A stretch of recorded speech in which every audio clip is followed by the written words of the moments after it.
coming up to help with. Thank you. Okay. Yes, thank you. Thanks for your service. Thank you, Ms. Sharon, and thank you to our master gardeners for keeping our downtown beautiful. We are very grateful for your work. We have some staff updates, but before we go to staff updates, I wanted to recognize some city employees. Christy Powers, Karen Stovall, and Lauren Duncan. Are you all here? Well, one out of three. We just wanted to welcome and congratulate you and thank you. I want to make sure I get this right. 20 years of service to the city of Cleveland, Tennessee. Thank you so much. We're so grateful. 2 decades of service, and we're incredibly grateful for that service. The next is a staff update on Army Corps of Engineer projects. Joe? At the last council meeting, the council asked in a brief update, and we're gonna have Brian Beck tell us what's going on with that enormous project that we're seeing progress in. Mr. Beck, welcome back. Yeah, good afternoon, Mayor, Council. So I'll just give you a brief update on those projects where we're partnering with the Army Corps. It's funded through a White House Bill 35, and we're 35% is our match. What we have is there's two components. There's a structural component and non-structural. The structural are the detention ponds and the channel modifications. The non-structural is where we're purchasing homes and then we're elevating homes. So just quick, we had recently just finished one of the projects. You can see there's a picture of the detention pond at the bottom where that's before we started. And then there's a picture up above where it's holding water. It's funneling water through the outlet structure and holding the water back. So it's doing what it's designed to do.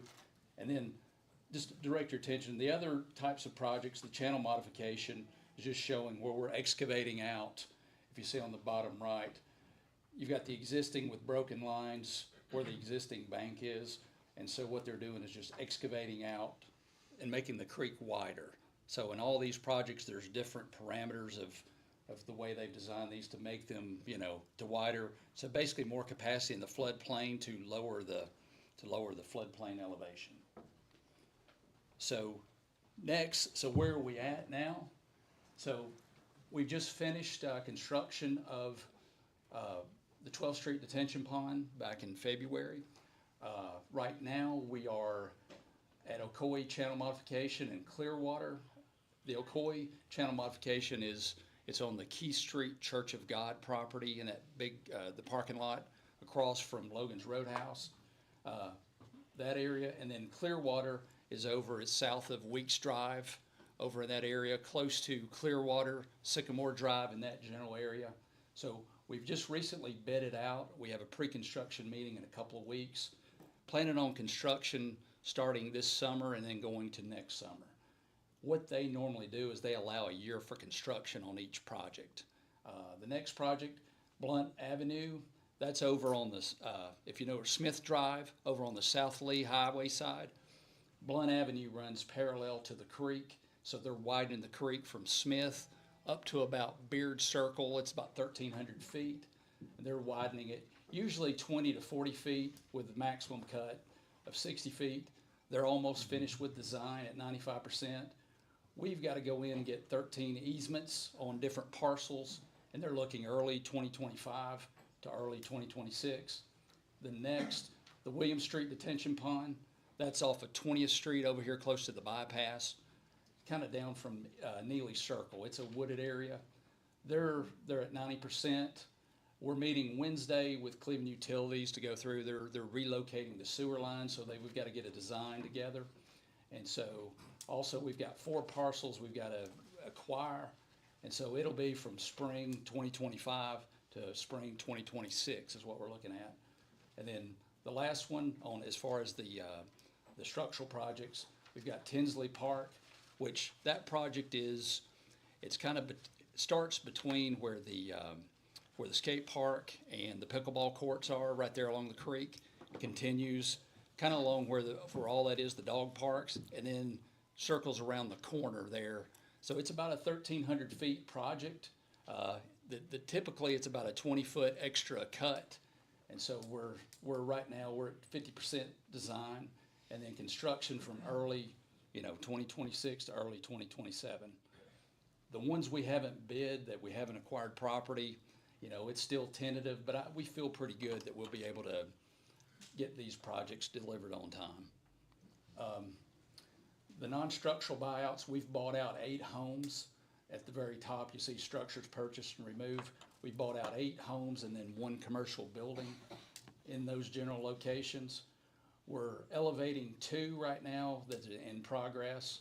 If you can see the picture at the bottom, that's where that was taken Friday, where they've lifted it up, and then they're getting ready to, start the work on that.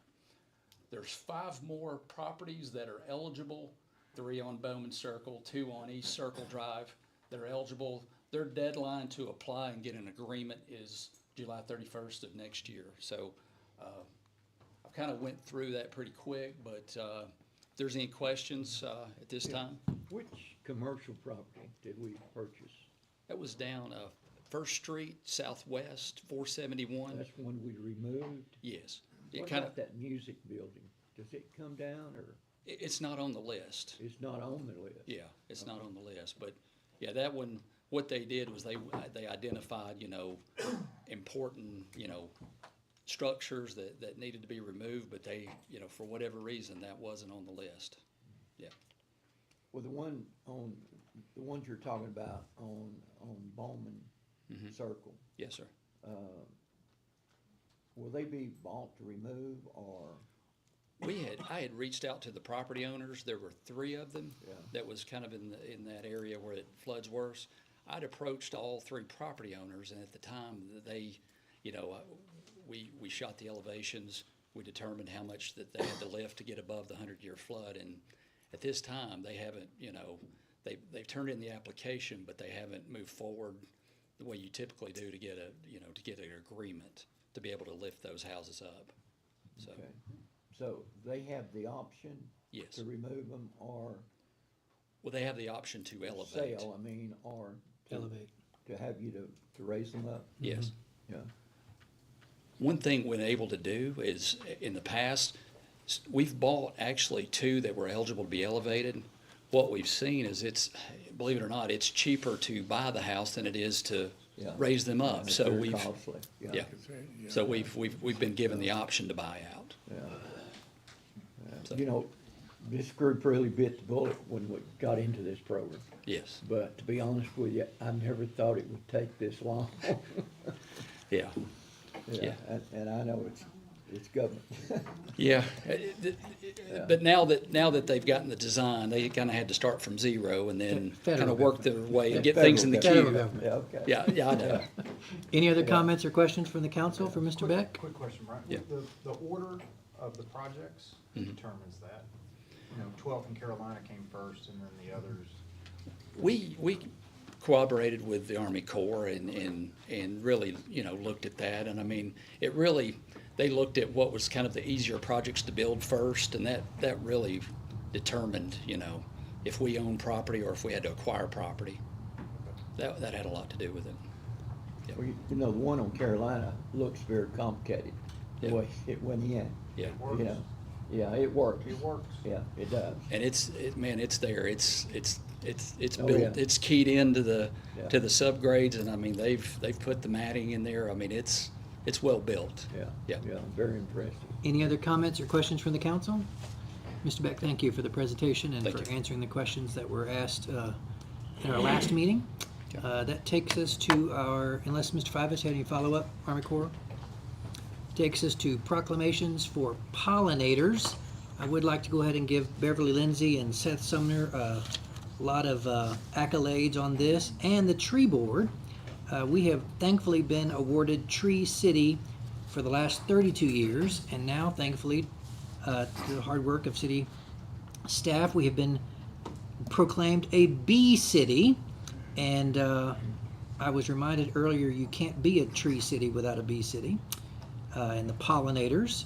And the week of June 17th through June 24 is National Pollinator Week. And to recognize that, the city of Cleveland is hereby proclaiming this week all across the city of Cleveland as National Pollinator Week as an affiliate Bee City USA, and urge all of our citizens to recognize this observance Seth will get you, for your hard work, we'll get you a copy of this National Pollinator Week proclamation.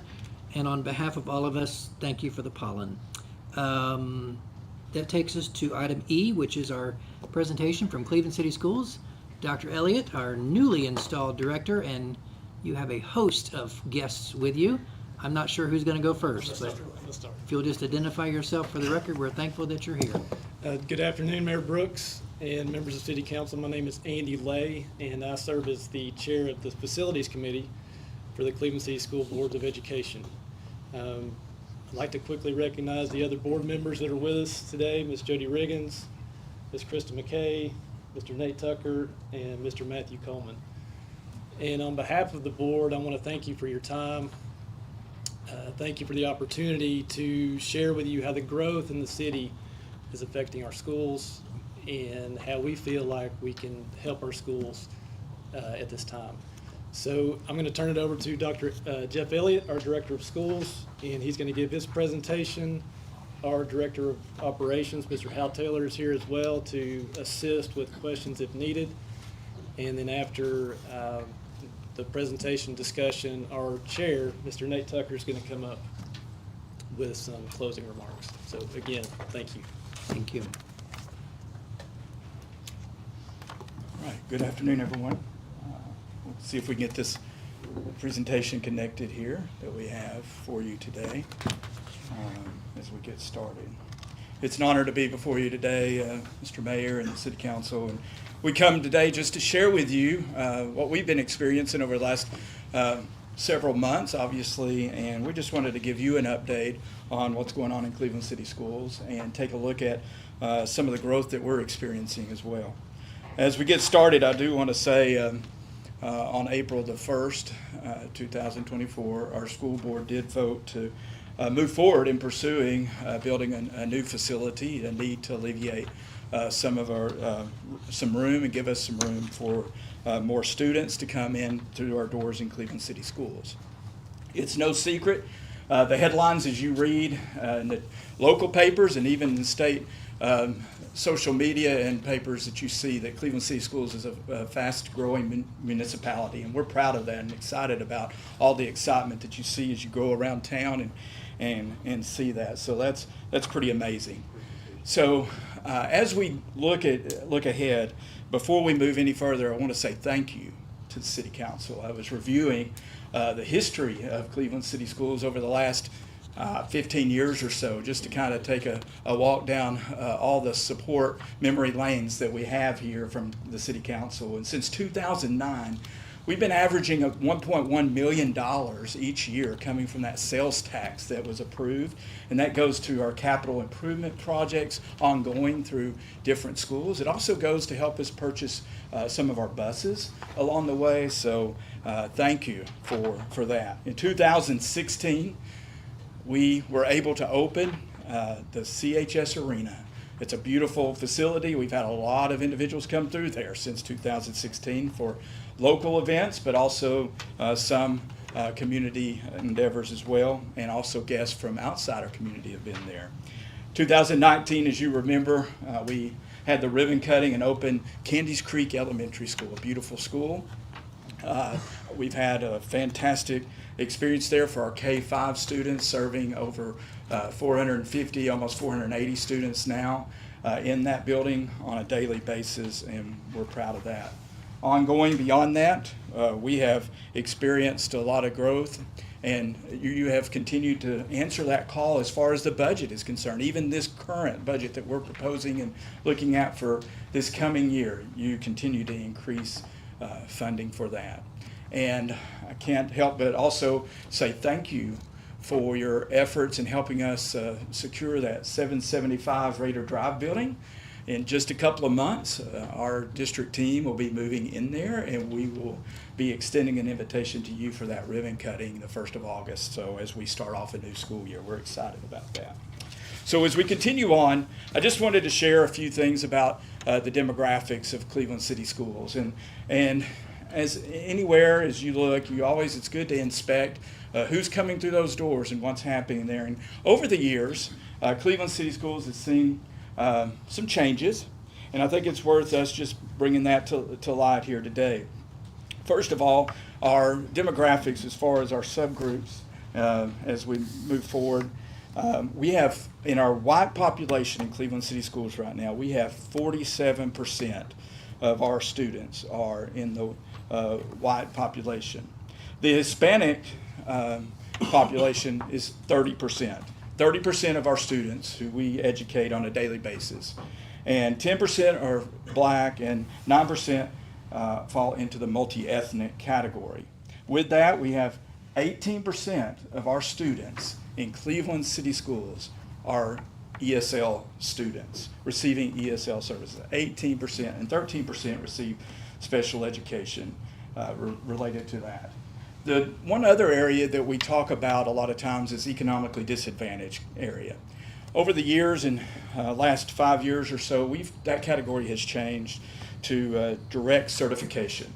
And that is when a family is needing assistance and they have actually formally are getting that assistance. So that number might look low, but it's a different way of calculating that these days. Also, we have to keep in mind that some of our families do not even apply and do elect not to for many different reasons that we can consider as we move along.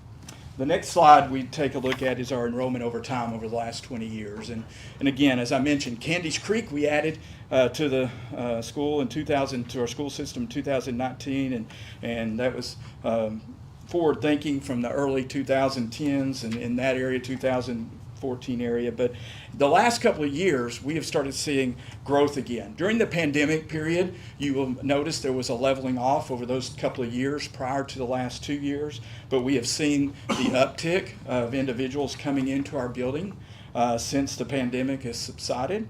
And so we've seen a stronger rebound in our growing numbers. And we ended the year over 5,600, almost 5,700 students as we finished this school year.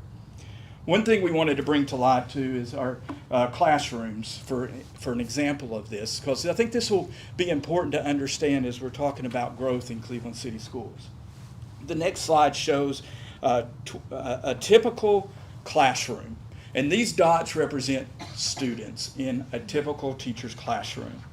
And the blue dots represent a student who falls under the subgroup of white. The green dots represent Hispanic, the orange, black, red, multi-ethnic, and purple, Asian. And so you can see that in a typical classroom, this is a very diverse classroom for a teacher to be providing education. Some rankings across the state indicate Cleveland City Schools is the 8th most diverse school district in the state of Tennessee. And so as we continue to see this grow, in a moment, I'll share how this impacts our growth capacity that we are here talking about today. The next slide that we look at looks at a classroom a little bit differently, but the other categories that I mentioned earlier, those students who are receiving different services. So some of those are receiving services in ESL, that's represented by the orange. Some are by teal, but that would be special education services. And sometimes we even have students that qualify for more than one of these, so sometimes it's not just a clear dot. But we are excited to embrace this diversity and the challenges that it brings, and I just have to brag while I'm here on our educators and their devotion to be committed, because it's not easy work, but they come in the doors day in, day out, committed to provide the excellent education that our students deserve and need. So as we consider growth, that's the reason I pointed this out was for the next slide that we're going to look at.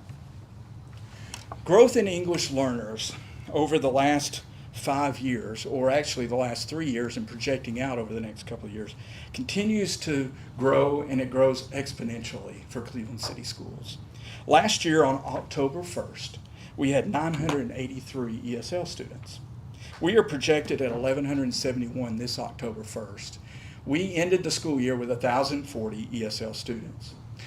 How that translates to capacity in a school is that for every 35 ESL students that we have, we're required to have one additional teacher for ESL programming. What that means is those ESL teachers, as they deliver that instruction, have an additional classroom to be a part of, to deliver this ESL instruction. That's on top of our general education numbers that we have for classroom space. So we are looking at 34 ESL teachers to start this coming school year. And with that comes the demand for more space for these educational services to occur. The next slide, before we get a little bit more into the depths of the building facilities themselves, I do want to make sure that we stay focused on that this is all about, as we come back around and we share this as the passion of education, is all about the students and where we want to look at success. These are just 3 quick examples of students that we have the joy of sharing our time with in Cleveland City Schools. One is Daniel. Daniel's a recent graduate. He had come to the United States and to Cleveland City Schools from Guatemala.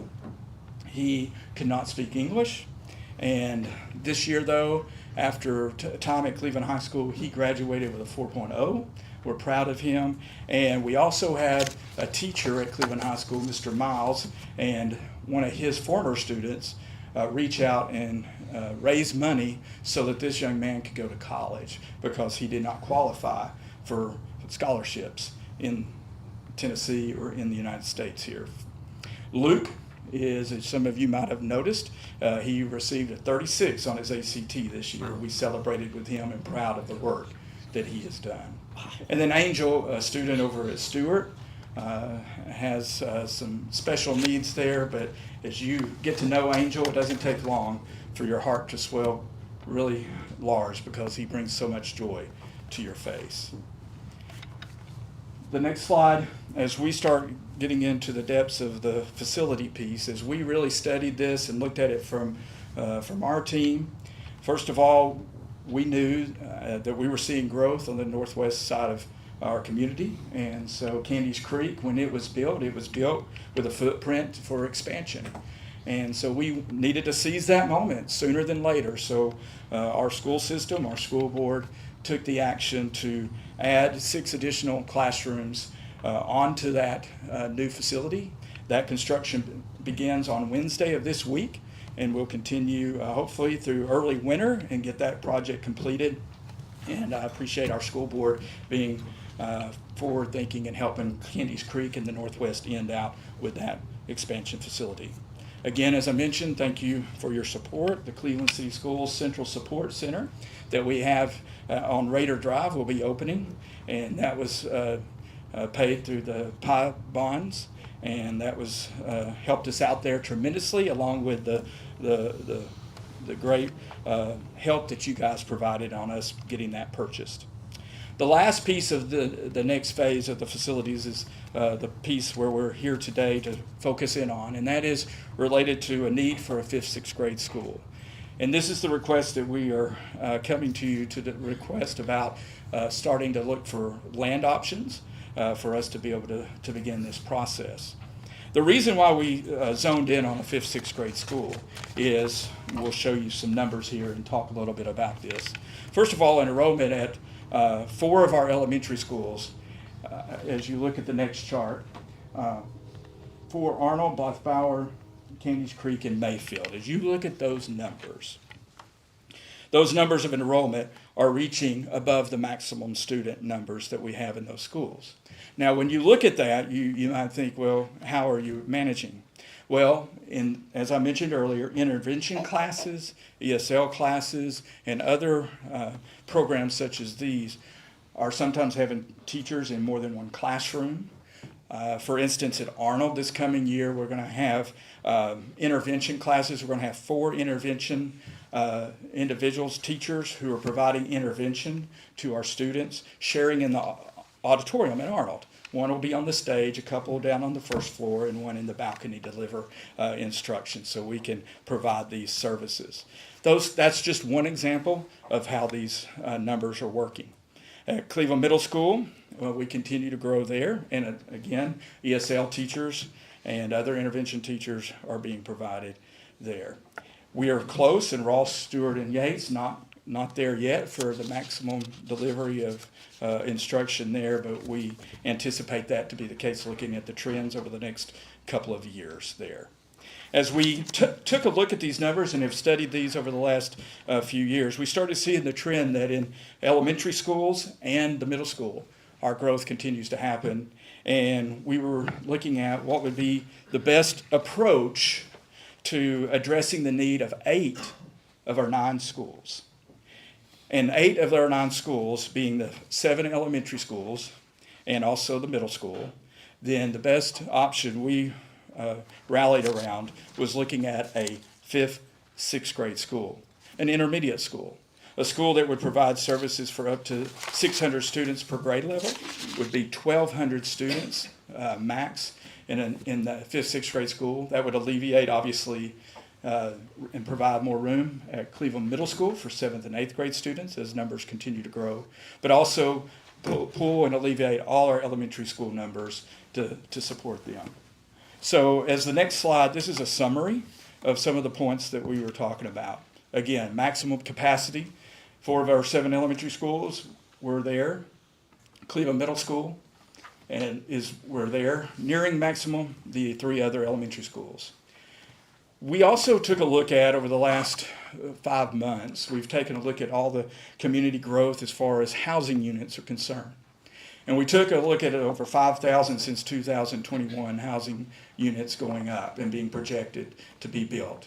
And as we took a look at that, and we looked at census numbers, we took that at being 15% of that of the families who might have K-12 students in their household. The average household, if you look, says maybe 2.5 students as a number. And so we calculated that there's definitely going to be potential for growth in all these areas in this community. The projected growth, there's some numbers there by schools. But one of the other areas that we zeroed in on, because we didn't want to just rely on these numbers, we have housing numbers, we have intervention numbers that we're looking at, realistic numbers that we're talking about, but also looking at the city of Cleveland, the projected potential is 60,000 residents in 2030 if you look at projected population. In 2020, we were talking around 47,000, and Cleveland City Schools was sitting at 5,500 students. If you look at 2030, just 5.5 years from now, with 60,000, if you take that same percentage, 12% of the number of that total, that's 7,200 students. That's 1,700 more students that we're looking at since 2020 projected out. With the exponential growth from our intervention and ESL students to continual growth through the growing community, we see the need. It's time for us to look for land and for us to pursue a new school. Mr. Taylor's going to share, our operations director, a little bit about some of the information regarding some of the housing units that he has to share with us. Good afternoon.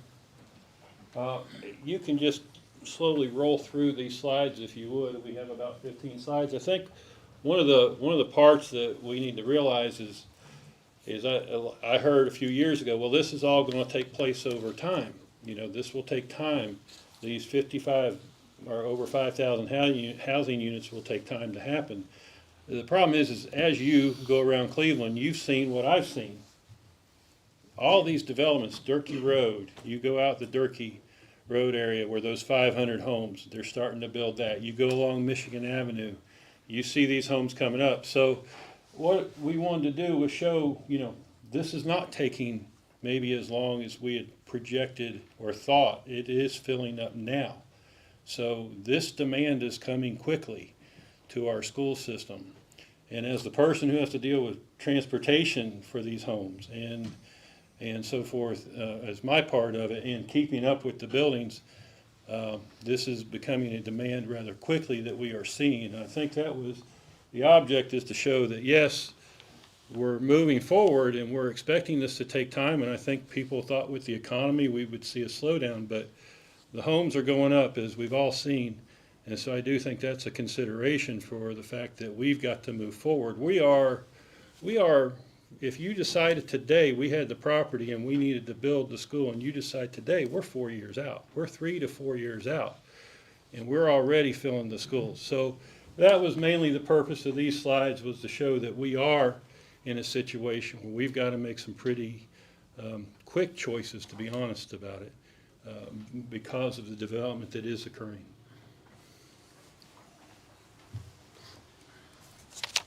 Thank you, Mr. Taylor. So, as we wrap up, where we came to 5th and 6th grade school is we considered several options. And while the expense for a 5th, 6th grade school is obviously more than an elementary school would be, it is still less than an additional middle school. And if we pursued an elementary school and saw growth from there, then we would be seeing a need very soon after that, probably for an additional middle school. By coming to you for a request for a 5th, 6th grade school, while it is a large number projected out for the build-out, we believe this is, at the time, the best for our students as far as a 5 through 8 experience, and also for the economy that we're talking about. But the request here today is not to come and bring you the visuals of a new facility and all that. The request is today for us to go back and consider land options. And Mr. Tucker is going to come and, on behalf of our school board, our board chair, and bring summary to this.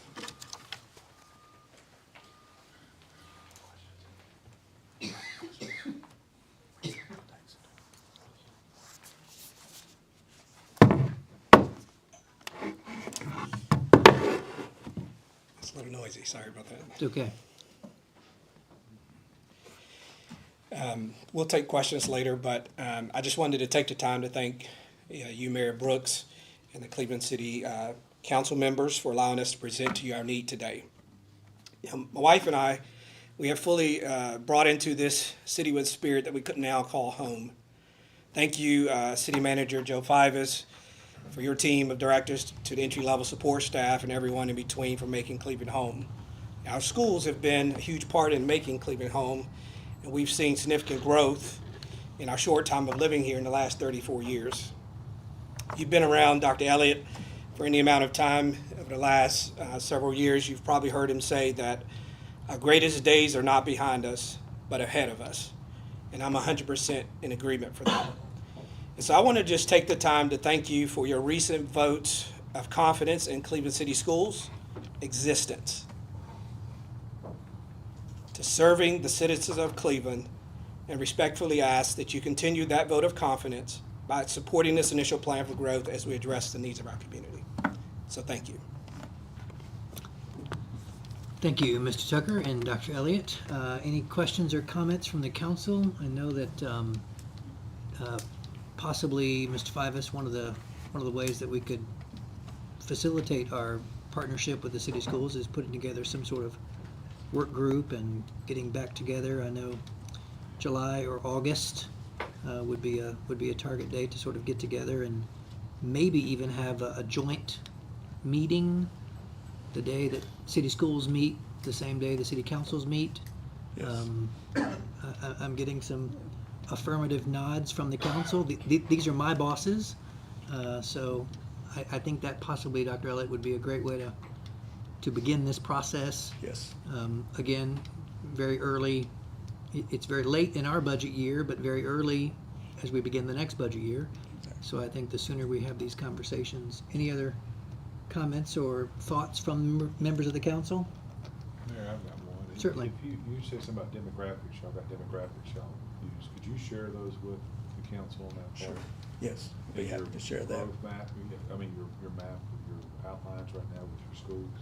Yes. Or y'all just redistricted here Yeah. when Kenny's opened up, what, 5, 3 6 years ago almost, when Has it we been went that through the long? process, but preparing for it. But yes, in 2019 is when we. Could you share that with us? Yes. on that part? Great. Mr. Kimball, Mr. Fivas, would it take an act of new business to put that work group together at 3, or we can just name it? I'm going to state that in the form of a question. Dr. Elliott and I can work through the details, and at the next meeting, we can bring a resolution and get it acclimated, just so that we All right. I'm looking around to the council, Vice Mayor. All right, affirmative. Okay. Thank you, Thank Dr. you. Elliott. Thank you to the entire team. We're thankful. Go Raiders. That rapidly takes us to the second item on the agenda. Believe it or not, we're only at item number 2. And it's 1:40. Wow. Mr. Fivas, you're recognized. Good to see you. Am I capable of talking this fast? That is totally in your purview, Mr. Fivas. Want to give a start and give a little update on our public safety cameras. We've been making good progress. We've recently have had Mosby Park, Deer Park, and Civitan Park added to our live cameras. And Chris is here, and he's going to tell you what's going on with our Greenway cameras. Mr. Miller, welcome. Welcome. I'm Chris Miller, IT Director for the city. Talking about the Greenway camera system, it's quickly becoming the citywide public safety camera system. Currently, we have 70 cameras in 37 locations installed. Did you say 70? 70, yes, so far. Those cameras are located at the Greenway, Deer Park, Mosby Park, Civitan Park, First Street Square, and the museum has some now that the museum paid for themselves. Phase 2, we have remaining 14 locations left to install, which I'll run on that 277 volt that we've overcome that obstacle, and we're going to be installing a transformer with each camera. The projected completion phase projected completion of phase 2 I'm looking at right now is mid-August. That all depends on if I add some more parks in there in between. But the cameras are decreasing vandalism. They are helping with public safety. They're helping the Cleveland Police Department apprehend and prosecute individuals that's doing things on our Greenway and at our parks. And what is phase 2? Phase 2 is currently the segment that runs from Raider Drive north all the way around Tinsley to the dog parks. That's phase 2. Phase 3 will be determined, I guess, based on either which direction you want me to go next, or we'll decide. Great. That's a great update. Members of the council, any questions for Mr. Miller? In your opinion, 5 years from now, how do you see this system? Question. Growing. I see with every addition of parks, I would think we would be adding cameras there. With every segment of Greenway that we add, we'll be putting some there. I guess as long as the funding's there, we'll keep adding cameras. I see it at we will be using these style of cameras at the new Cherokee facility and at the council facility. I'd like to see it at the other buildings, but like I said, Assuming Johnston Park. Johnston Park. Yeah. Councilman Webb, you had a question? Chris, are you having any significant maintenance issues with the cameras? Knock on wood, surprisingly none so far. So it's working really well. The pre-planning we did seems to have paid off, and we worked with Cleveland Utilities on overcoming the obstacles with the northern part of the Greenway and the power and stuff. So no, everything's going well. Councilman Cassidy, did you? I'm sorry, Councilman. Done? Councilman Cassidy, did you have a question? Yes, sir, I did not. All right. Thank you, Mr. Miller. Great work. Want to add to that is that the police department, we recently had a meeting with Chief Smith and Chief Gibson and a bunch of really smart people. Is that the best term? Is that they have a what do you remember what the room's called? It's the Aware Center. The Aware Center in the police department that is being built right now. That you will have, there's eyes on it 24 hours a day right now, but not from a more sophisticated software. We have the new software that basically you have a room full of cameras and watching intersections, watching only public spaces, and that we feel that that's the second phase to your question, Councilman May, is that's really the goal, is to visually be able to have eyes on all 8 miles of the Greenway at the same time to see if there's some. And as I've said before, and it's not necessarily looking at bad actors, is there are a number of occasions where you have someone that is falls into the creek riding a bicycle. or gets injured or has some type of health issue, is that allows us to also respond to those types of things. So it's Joe, you think, I mean, if we have an area that we've got high crime in, that would kind of dictate where we're going with cameras? There are, we only have cameras on public properties. We do not have cameras on private properties at this moment, and there's a certain level, right-of-ways. Yeah, there's certain level of civil liberties that we have to be careful with, and so we only have cameras that are looking at public spaces. Joe, could you give us an example of how it works? Let's say they're sitting there looking at the camera, they're seeing something going on. Mhm. Where do they take it from there? Do they wait till somebody calls in and reports something? Or No. If you're on the Aware Center and you'll have when this is up and going, that you'll have eyes and you see someone being harassed or having some type of issue, they have direct impact or direct ability to contact 911, and they can have people respond directly to a very clear designated spot.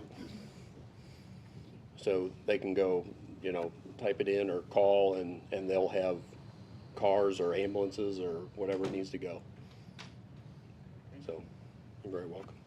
So we also, our next topic, want to have Brian Turner come up and give us some first looks at the new Johnston Park design.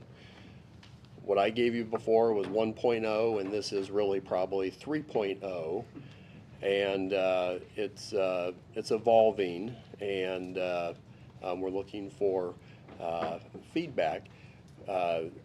They are actually doing work out there today, I think. Did they end up doing that? We intend to have the Johnston Park space completed by the end of the year. And I think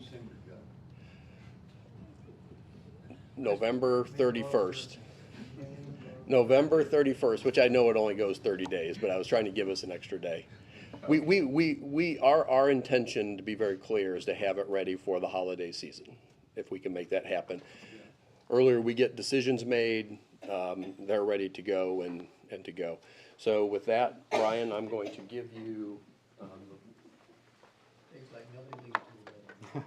Good afternoon. So, as you know, we've been working on the Johnston Memorial Park design for a while now, and one of the things we've been studying is the original design from 1937. We've been studying existing conditions, so where all the trees are, what the light pattern is throughout the day at different times of the day, where the tree roots are, canopies, all those things. All the things you have to study on the front end to make sure that you have a successful planting after the fact. We've been looking at historic park designs that have been successful in other cities, and also formal garden design principles. So what we're looking at right now is a more formalized design like what we would have seen back when the park opened in 1937. There are some changes from the original design, and one of the big changes is the trees are a completely different size than they were in 1937 when they were out there. So this design focuses on a central axis coming from the corner of Inman and Ocoee and diagonally cuts across the site, and it weaves through the existing trees that are there and keeps all new paving and any minimal grading outside of the existing tree roots, so we don't have to worry about damaging or having diseases with the trees in the future. So one of the things we've studied, of course, is, like I said, is the light pattern and where we can get pockets of color within that. So you'll see we've got at the first corner when you walk through, we have a formal design with a hydrangea entrance, and it's got some formal boxwoods and hedging through there, which takes you to our new center circle. So that center that's relatively in the center of the park there, that circle, will be where a Christmas tree can be. There's opportunities for lighting around that with the formal hedges for lights and stuff. When it's not at Christmas, it would still be a nice area to sit, and there would be some annual plants and some colors with some planter boxes in that area. And then Where the stage used to be at the bottom left-hand corner, there is a grade change through there, so we've designed a brick paver cascading step that takes you down to that area without having to alter the grade. It will give you another landing area, a good photo opportunity with some nice background plants. And the existing trees already frame that area nicely anyway, so it makes a good view through there. So some of the color opportunities we're looking at, we have a lot of shade, so we're looking at hydrangeas and azaleas, which bloom at different times of the year, so it gives you some spring interest and some summer interest. We're also looking at the possibility of a trellising system. So one of the things we've talked about is here we're not able to have buildings and those kinds of things in the park. This does meet the criteria of the deed as set out because it's transparent. It's not a building. It doesn't serve a purpose or anything like that. So you're able to use that to support some vining plants, but still keep it open and see-through. And then, of course, there's the existing gazebo that if we keep the gazebo, it would be rehabbed to be the more proportionally accurate design that was there before. We've also looked at removing the gazebo. That's really not my decision to make. That's just something, we're looking at those options and would need your feedback on that. And then another example of the types of plants we can have. So we are looking at 4 seasons of interest. So we have plants that bloom in the spring and the summer, but we also need some backbone plants, some evergreens that look nice in the winter when people are going through for Christmas decorations, and then just year round. We see this as a companion to the Inman Street redesign as well as the restoration of the Cherokee. So this whole corner and this block and this area will be clean and fresh, and should be a lot more activity in this area. And these are the original drawings of the gazebo, so we have all that design criteria. If we choose to rehab it, we have the drawings already ready to go, and we can bring that back, but using modern materials that won't have the same structural deficiencies that the original materials had, which was that it was wood and it rotted out. We can design it and build it back to look like it did before, but using materials that won't do that. But we don't have a recommendation. But we don't have a recommendation, we just have the ability to do it. Well, I do have a comment on that building. I remember 4 years ago? Yeah. That, when it was approved by the family, Kenneth Tinsley, which was my boss at the time, was over Parks and Rec. And he had worked with the family and got them to approve that. Also, they approved the fountain that we did away with. But, I mean, it was approved 40 years ago. So if we're worried about it being in the theme of the park and what the family had wanted, they recommended it. So, that's all I've got. Any other comments or questions? Great work, Mr. Turner. Thank you. I know you used the word new design for Johnston Park, but as I look at it, it's actually going back to the original design Yeah, of there Johnston Park. are a few changes about sidewalk locations because the trees, you can no longer get to the original grades they had the way the trees have grown in, but it is definitely more in keeping with the original style, yep. Well, I think the family will be very happy in perpetuity. Thank you, Mr. Turner. Thanks. Irrigation. Yeah, of course, it'll be fully irrigated. We've already run conduit under the road before the paving project, so we can have a speaker system for Christmas music that will be run off of the city hall. You go, David. Yeah. I like that. So, That's a plus. yeah, it was a good time to get all that infrastructure in before the state came in and paved the road, so it's in advance of the pavement. But I'm assuming you've got a lot of electric all through the. Yeah, we are all set to run the electricity from City Hall. All kinds of lighting and trees and low lighting. Yeah, that's correct. Councilman Webb, you had a question? Do you have a conduit in for fiber? We do have extra conduit out there for anything, yes. Good All answer. right.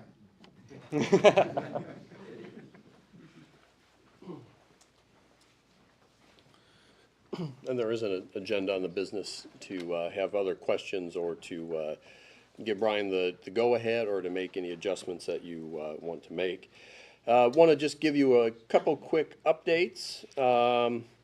We recently had our audit for our stormwater program, and just very proud of Chris Broom, who runs that program for us, that we passed with flying colors, and they had a lot of nice things to say about the work that we do. Stormwater compliance is a very difficult issue to work in from a regulatory standpoint. It can be difficult, and give Chris and Jonathan a lot of credit for getting that program in a state.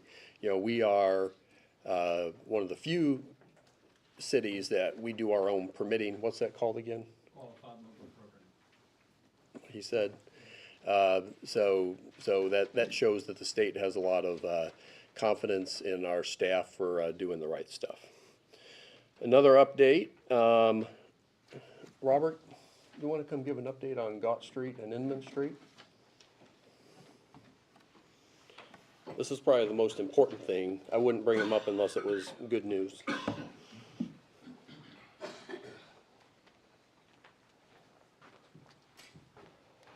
Thank you. I barely have a voice, so I'll do my best. But Gott Street, which obviously is one of these TA grants that's been kicking around for a while. It's tied with the Inman Street on the east side. That should be bidded out to construction within 30 days is my guess. 30 to 40 days is what I told Joe on Friday. So So say 60. yeah, 60 days. Strike Yeah, that, say yeah. 60. But I really feel that we're there. We've got all our ducks in a row with the state. There's no other hurdles for us to jump through. It's all on our time now. So all the other hurdles that we were jumping through for them have been cleared, and we're ready to go. So that should be to construction very soon. And what are the boundaries of this project?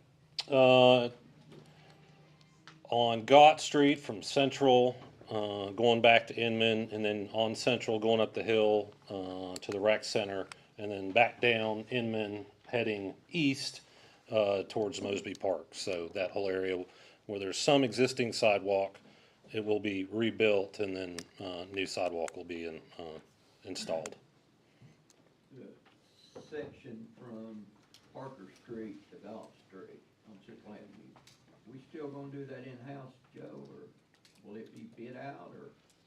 Well, it's broke into two parts. The one bid will be bid out, which is Kathy's piece. And we're looking, right now, we actually have a meeting when Tommy gets back from vacation to decide whether we're gonna do that in-house or do it out of house or outside. And right now, we're leaning towards probably bidding it out.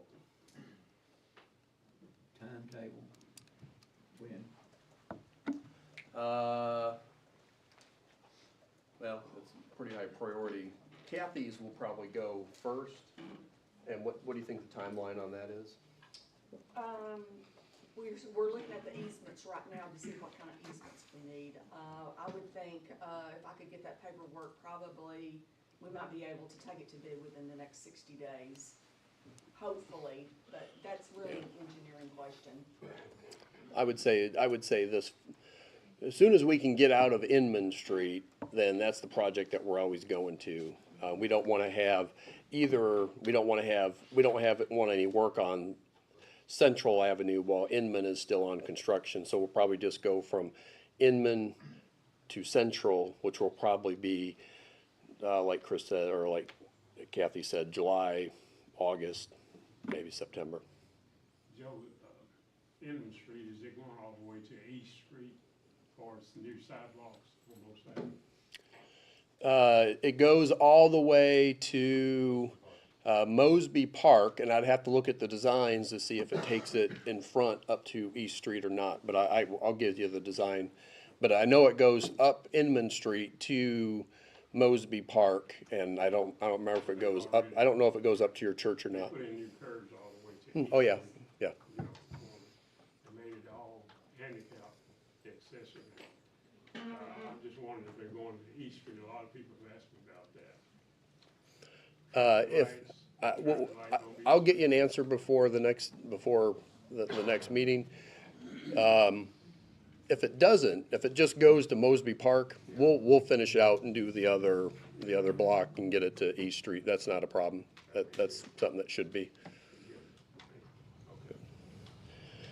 Now we had good news this last week. our staff put together what is called a Healthy Built Environments Grant. And at Blythe Oldfield Park, we received a grant in, if you go there in the evenings and afternoons, is that there's always mostly kids playing soccer there, and they've really have damaged the turf in there, and we've come back and we've repaired it, and within a few weeks it's damaged again, so it's a lot of dirt. I believe Councilman Estes and I believe Councilman Webb had both mentioned, well, why can't we should find a more permanent solution. So they've approved us for a grant that we would be able to make what would be technically called a futsal field there, that area will be converted into a little micro soccer field, in which they use it for now, but it will be utilized through when it rains or doesn't rain, and it doesn't destroy the grass.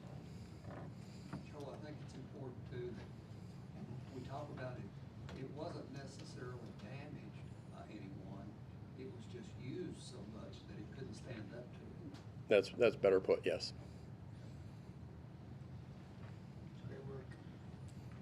So, and a lot of credit to Kathy and her team for pulling that off. Brian Beck was also instrumental in that as well, if he's still here. Want to give everyone an update that the police department is up to full staffing. And it's been a long time since that's the case. A lot of that has to do with the council's work in the last couple of years on looking at the wages and making some bold decisions for them. That was helpful. The fire department is going through a hiring process, and you'll be up to full capacity in probably July. So both police and fire will be operating at full capacity, which it's been a while for that, so we appreciate that. With that, I don't have any more updates. Do you want me to roll right into the agenda? Unless there's any questions? Any questions from the council from Mr. Fidus on his update on the city manager's report? Seeing none, let's review the 3 o'clock agenda, which will be here before we know it. We're actually making good progress, and you should never say that, right? Well, we're going to start out 3 o'clock with a public hearing on to hear rezoning from Lynn Jones and a plan of service and an annexation for 87 acres on Michigan Avenue and Wilkinson Road. There will be probably some conversations on that during the public comments. Then we're going to hear a public comment on request to a home on Young Road. Someone's who septic has failed, and they're working with Cleveland Utilities. It is contiguous to the city. It's on the other side of Young Road that we have some development on, but that quarter-acre lot would come into the city. We'll hear comments on that. Then we have item 6C, and this is to hear public comments concerning a request by CT Properties for an ordinance to rezone 1.17 acres of property at 18th Street from R1 to R2. And this one, there was some conversation about that from the public at the Planning Commission meeting.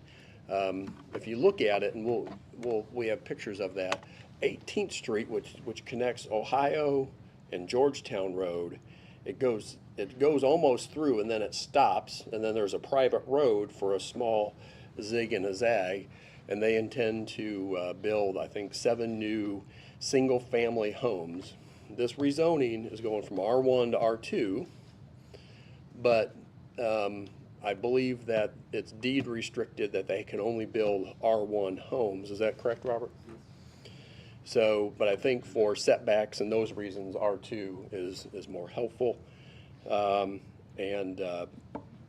will also fix the road in this disjointed area, and will likely convey it back to the city to complete 18th Street, and so you'd be able to legally get through both of those. Item 6D, to hear public comments on Southeast Land Trust for rezoning 1.15 acres on Old Tasso from light industrial to R2. And then item E is a public hearing, public comments to hear a request by the city of Cleveland to amend multiple areas section of the sign ordinance pertaining to single signage. We've had an explosion of little flags going around town and little signs. This puts some limits on some of the signage in some of those areas a little bit. And I think that the Planning Commission approved that unanimously. Item F, hear public comments concerning request by Phoenix for consideration to zone about 3.37 acres located at 455 Inman Street from CBD to CH Commercial, Highway Commercial. This was denied by the Planning Commission 7-0.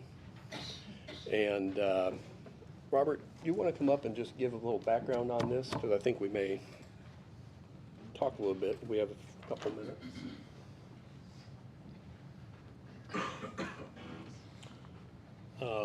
This was a request just on the other side of the train tracks from here on Inman Street. The original zoning at that location, I think, might have been light industrial. It was rezoned several years ago, 2019-ish, to Central Business District, kind of in line with our vision for downtown expansion and downtown type growth happening around us. Our hope is that the property would redevelop in a way that was more conducive to a downtown feel as opposed to an industrial park.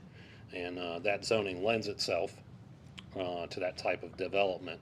What they submitted to do did not, and so their avenue to move forward is to request rezoning. They've chosen the highway commercial as a possibility, which would suit the desired request that they had.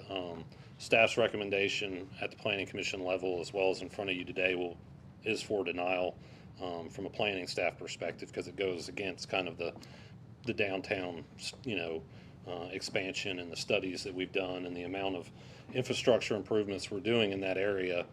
This is kind of counterintuitive to that thought process. Well, did anyone show or represent the company Uh, at the meeting? They did not show, no. So they didn't have a plan? Well, I wouldn't say that they don't have a plan. I think they have a plan for it. They just didn't take part in our process. You didn't have a rendering of what the project was gonna look like? Several years ago, they did submit something. It was denied by staff because it didn't meet zoning. They did not update that. I did request at that time that if they would revisit the site and the site design, there might be ways that we could meet in the middle to get what the city wants whilst in a design form, while still allowing the business type to possibly move forward. They chose to request rezoning and did not submit any further documentation. Is this something we would be interested in asking the Planning Commission to take another look at, with the requirement that you get some more submissions as to what they're planning and how they plan it? Obviously, you all probably know me. I'm always willing to sit down with people and talk about things and try to get the right answer. The Planning Commission followed my recommendation and kind of formulated their own. It is known there are other uses that wanted that site and would buy it today, and that was made known in the Planning Commission meeting. So I think, we could sit down with the applicant if they chose to sit with us. I requested some documentation, never received anything, so I'm not sure. I don't know that that's the avenue, but From our discussion, he's right. I mean, it's up to the applicant to submit to us. We don't need to go seeking it. And if they don't send us anything, they don't show up. Oh, no. Yeah, so if the staff has reached out, then we've done all we can. You know, I mean, just look where it is and look what we're about to do. It's not gonna be there long. I mean, that didn't weigh into our decision, but I'm just being a pragmatist. So you do have some more tentative projects that will be. well, I do not, but I know that there was mention in the meeting and in discussion. Nothing has been submitted to the city because the property owner has not responded to the people who requested that property, to talk about it. And in the second district, So- I mean, they've been very difficult to deal with on anything. I don't believe their intention is to sell. They would hope to use it for their, The people that wanna use the property is a leaser. it is a leaser. Yeah, It is, so it's not. it is not the property owner. And their lease would be with large cranes and heavy equipment sitting out there. Yeah, of course. One more question, Joe, about the Maytag property. The truck terminal located on the end of the street. Is And that's that what a part- and that's what this is. That's what Yeah. this is a part of that? Yes. Yeah, this 455 is the old truck terminal. Okay. So that's exactly what it is. That's what we're talking about. One of the requests that's in front of you today is that piece. The other one is a much smaller piece that was redeveloped before any zoning changes ever happened and is a legal non-conforming. The other one is perfectly fine to operate as is today. They don't have to have the zoning. They're in operation. That's item H. That would be the And Robert, forgive me, Mr. Barnell, for not being at the planning commission, because this No, is that's an okay. important one that we all should have been at, because staff's recommendation is this does not meet what the scope and the view of the future downtown development That's correct. could be. That is the way it was worded, and yes. That was your recommendation? Yes, sir. Okay. Can you go through the next one too? What is it, Sixth Street? So the Sixth Street, property, as I was mentioning, has been redeveloped. It is in operation. They are a legal, non-conforming, in a sense, grandfathered business model. So they can continue operation as is without any hiccups. They don't need anything from me at this point. They requested rezoning, I guess, because they would like their operation to fit the zone that, they want their zone to fit their operation at hand. It is a similar type use with truck traffic and things like that that's going on, but the building's been redone. They should not have any issue unless they decide to redevelop the site again within the next few years. If it stays the same. For future development's sake, it was zoned CBD for the same purpose that the other piece was. The vision for what we have, the new road coming through, the amount of infrastructure money we're spending, the amount of private investment that's happening in our community, some of these requests are counterintuitive to the direction we have been going. But they are in operation there. Any action today will not impact that at all, regardless. And what did the planning commission do? The planning commission also recommended against that one unanimously. Our staff recommendation was against it for the same purpose as the other piece.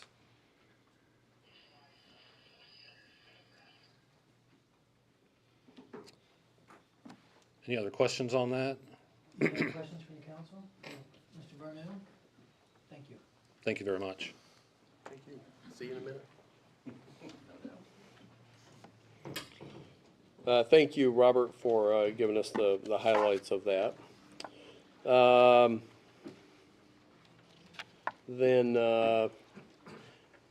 Then we also have a public hearing to hear public comments on a annexation by referendum proposal for 57 acres.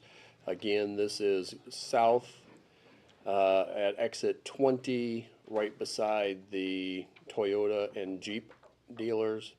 And this would connect a road into, I believe it's Harris Creek Road, that you could get from Free Will all the way down to exit 20 at when it's fully built. So we'll hear that. This is Resolution B. And then we will bring this back at the next meeting for Resolution C, in which the council will call for the election on August 1st. So, any questions on that? How far away is it from being contiguous? From being contiguous? It is contiguous, actually. The problem with this is it's contiguous, but outside the growth boundary. Usually if you have a line and it cuts through a cordon of there's a procedure that we can use to go and grab that, and we have not been able to do that. Outside the current growth. That's correct. Right. Which is also unstable. That's correct. 7A, this is the approval of amending the fiscal year 24 budget. Then we have item B, which is the ordinance adopting the tax rate, which we are not asking for any tax rate increase, and to keep that remain, and I'm sure that Tim will have that as the headline. And then item C is adopting the fiscal year 25 budget. You do have some documents, another budget message, and also our authorized positions. We are doing some cleanup, found a couple typos and errors, which is most of that. Did make an adjustment to our salary adjustments that we discussed at the last meeting. We cleaned that up and clarified on who's qualified for that. We discussed it with our leadership team and made some decisions in there. And then there's a tweak to our Blue Cross Network P proposal for healthcare, and those are the only changes in there. But when you vote on that one, Christie, that is what you'll be voting on, is those documents, and those are the changes that are in that. Any questions on the budget? Good? Questions or comments? Item D, we have this is all stuff that was voted on and passed unanimously at the last meeting. You have an ordinance to rezone 1 acre on Perimeter Drive from county to C2 to CH commercial. Then we have the final passage of zoning ordinance 2416, requested by Daniel Friendly to rezone 1.19 acres on Dalton Pike and 20th Street from R2, from highway commercial to R2. I think they want to do some townhomes. Then you have zoning ordinance 2417, 1 acre rezoning on Frederick Street from CH to R3. Then you have item 7G, zoning ordinance concerning Lynn Jones for the annexation of 5.5 acres out on South Lee Highway, finishing that rezoning. Then you also have request on H, which is the former annexation by referendums by Jerry Suits. And then you have the other I, which is rezoning for the other referendum annexation on Dry Valley Road to 160 acres. So finishing those off. Then we have a zoning ordinance on changing the PUD 41 at Miller's Landing of Riverstone, which I believe is on Minnis Road. Then we have K, the final passage of ordinance 2423, concerning the request by the city of Cleveland of ordinance to amend Chapter 2, Title 14, Chapter 2. This is our telecommunications facilities, attachments to poles. Been getting a lot of questions from the telecoms that want to attach a bunch of things, and it's all we're asking generally is that they work together and put them all in one area, not scatter everything around the city. We have item L, which is Resolution 2447, which is an agreement for professional services for Collier Valuation and Advisory Service, appraisal for 3rd Street project. There are some properties on 3rd Street that from an economic development standpoint that we're going to get appraisals on, and it outlines it in this, and we're happy to go in much more detail if you would like us to. Essentially, it's all you're doing is approving to do the appraisals, and we can certainly bring that back and do that. There are some economic benefits. I believe that this includes, does this include the, where's Dustin? The pink building that, Yes. it includes the pink building, or the music building. Or, I'm sorry, I meant the music building. Which is next to the pink building. Yeah, next to it. So, Okay.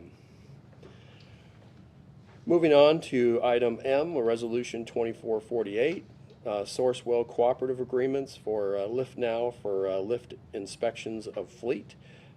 Basically in the budget that allows us a new lift to lift vehicles up and service them for our fleet department.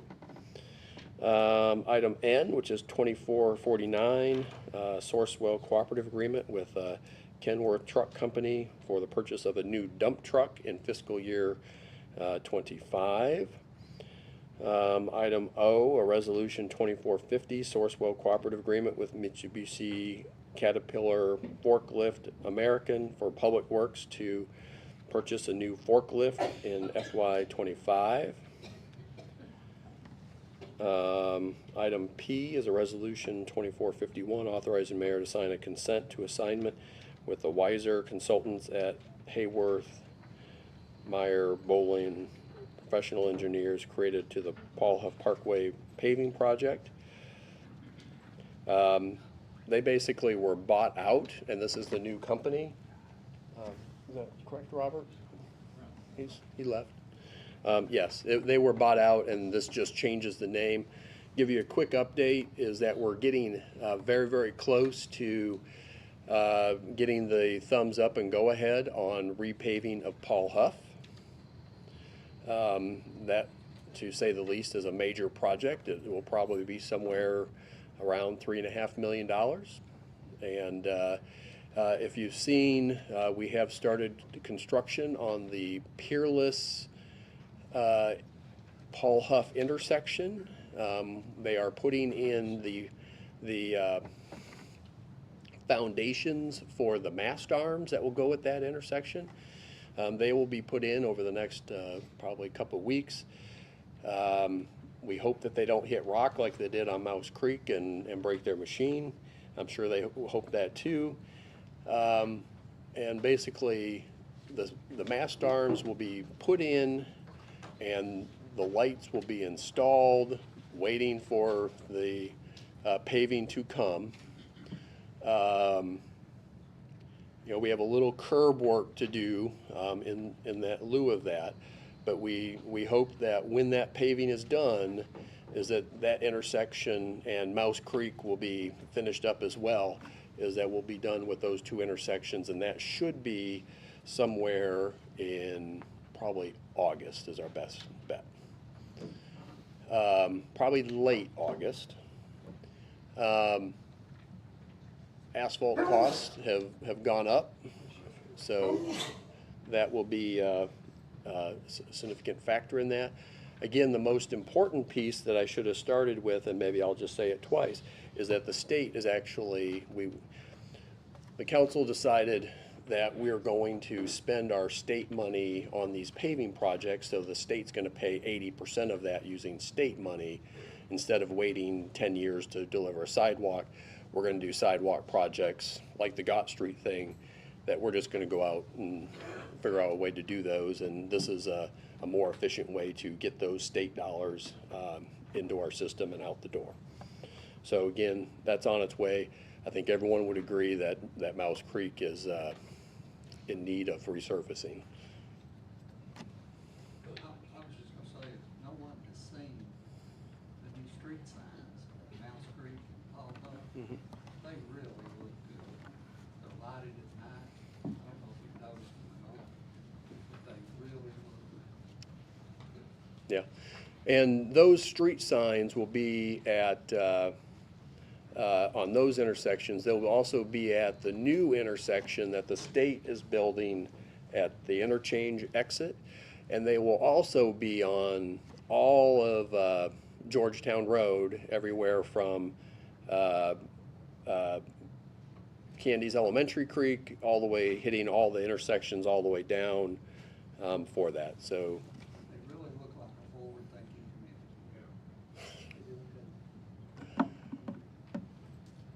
Joe, is there any conversation at all about extending Paul Hook Parkway across to Freewell Road?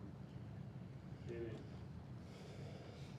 I think that once we get through this bunch of projects that we have, we have our 3-year, $138 million infrastructure projects, which is 90% funded by the state. We've gotten grants and stuff like there.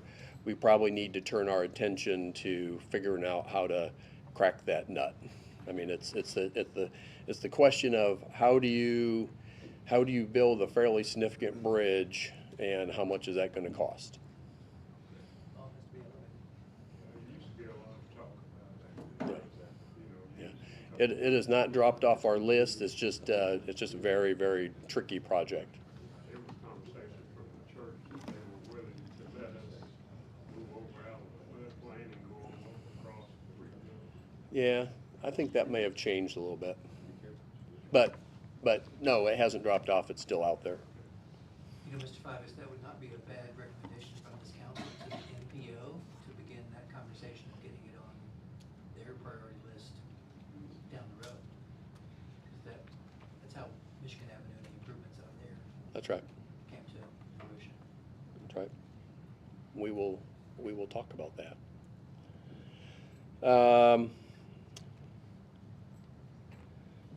Then I lost where I was at.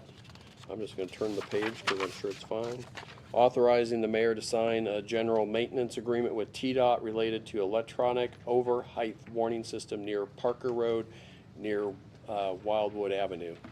We're gonna ask that this item be taken off the agenda.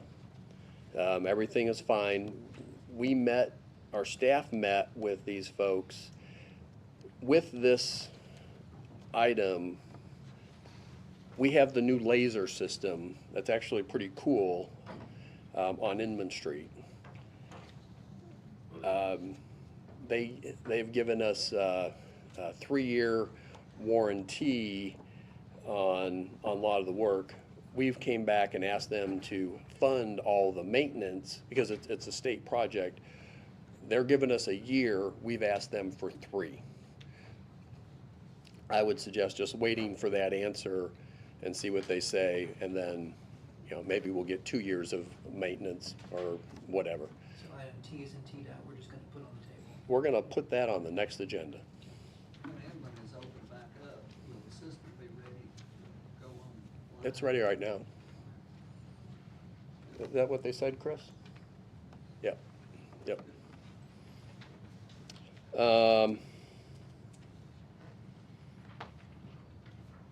Authorize the mayor to sign an agreement with TDOT to utilize on-call CI services for Gott, Inman, and Dooley Street. That's the project that Robert already talked about. Item V, which is approval of issuance of the Health, Education, and Housing Facility Board of the City of Chattanooga for the purchase of financing and refinancing, acquisition, construction, improvements, renovation, equipping certain health care facilities to be located in the city of Cleveland, be owned by the Erlanger Health. Basically, they're using Chattanooga you have bond availability to bond a project, and it looks like, reading through this, as Erlanger wants to do some project up here, but they need our consent to use their funds in our jurisdiction. If anyone has any questions, we can talk more about it. Item W, Resolution 2455, authorizing the mayor to sign a grant contract with the Tennessee Department of Finance and Administration related to the state cybersecurity grant. There's a nice memo in your packet. This is about a $100,000 grant. They're giving us all kinds of freebies on software, CrowdStrike, that will hopefully keep us safer than what we had been, and they also do that. And they'll fund it going on to the future for, we hope, a long time. But the state actually bought this suite, and they're offering it to some local governments to do this for free. So that's a good thing. My guess is when they don't want to pay for it anymore, then we'll decide if we want to use that product or use a different product.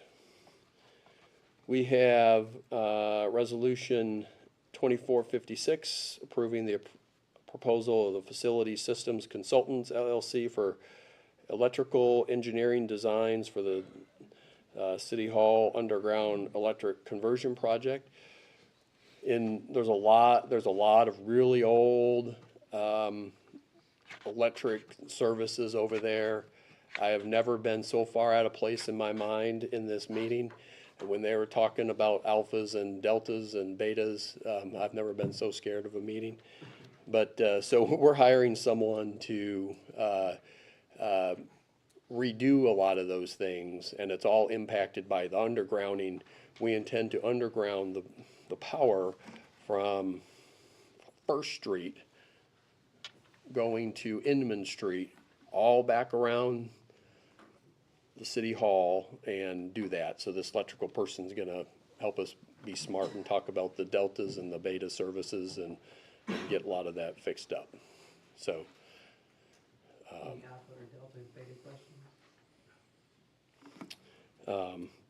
and I will mention that Cleveland Utilities has been extremely helpful on trying to understand a lot of this stuff. But I think they felt uncomfortable giving us electrical advice on some things, so we'll have someone that will help us do that.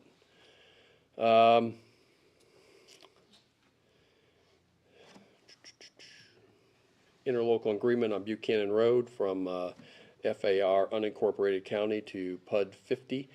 This is you approved a annexation in Buchanan Road, which sits right behind the South Walmart, and the county concurred with the interlocal agreement on what we proposed, and they're sending it back to us, and this would be our approval to give the mayor the ability to sign it when we get the county signed copy. Item Z, zoning ordinance 2411, concerning a request by Ryan Wampler for 17.5 acres, and this is passing the final part of that annexation. So you hadn't finished it, you did the first reading. Second reading is today on that property, which you unanimously approved the first one. Then we have AA. I've been waiting my entire career to get to AA. That means we're, well, so this is a motion to modify the speed limit on Westover Drive from 25 miles an hour. It was a request by some of the, they have a lot of really great work going out on Westover Drive. I think they had contacted Marcia McKenzie, and Chad Dean is rebuilding a lot of those houses in there, and a lot of cars are going very fast because there's kind of a downhill lie, and we'll just reduce the speed. Low cost opportunity to reduce traffic speed. And then you have the motion settlement agreement with the state of Tennessee and Acadia, and the council's been involved in those conversations. And then we have item CC, and I'm going to take item CC off the agenda. We thought we had an appointment, and then it didn't work out, so that CC will come off the agenda as well.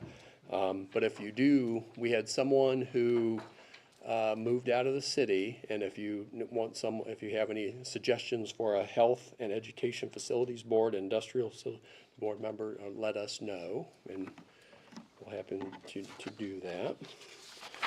Now we're just to the business items. I'm gonna go quickly through this. You have the council appointment for Cleveland Utilities. You have the approval of the Johnson Park redesign. Then you have the business for all the public hearings that we went to, C, D, E, F, G, H, I, J, K, which is the Resolution B for the annexation by referendum. And then M, which is concerning a request by the city of Cleveland to amend the multiple areas of the sign ordinance. We talked about the sign ordinance. And then you have items N, which is the items on 455 Inman, and then 601 8th Street. And we have another budget item, which is amending Title 12 of the Cleveland Municipal Code to add a technology fee. And then we have that same thing as Q. And then we have a conversation on a Land Bank Authority Board appointment. And with that, I'm here to answer any questions on any of that, or give back the floor to the mayor. And you. Thank you, Mr. Fivas, for that very thorough update on our 3 o'clock exciting agenda. Any questions or comments from the council about any of the topics discussed or pending? Seeing none, miraculously, we will be adjourned until 3 o'clock.